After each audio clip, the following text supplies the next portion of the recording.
tunawajua kabisa.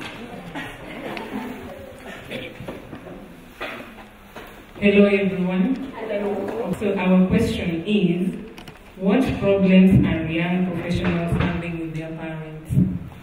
And number one, we have lack of communication between parents and the professionals. Number two, comparison. When you have maybe your parent comparing you, mbona sikuweka mtoto wa fulani and stuff, it brings an issue. Spending too much on internet.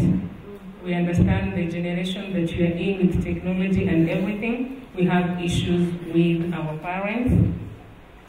And lastly, we have setting timing rules for professionals. Unafaa unapoimba by saa 12 na unataka kurudi saa 2.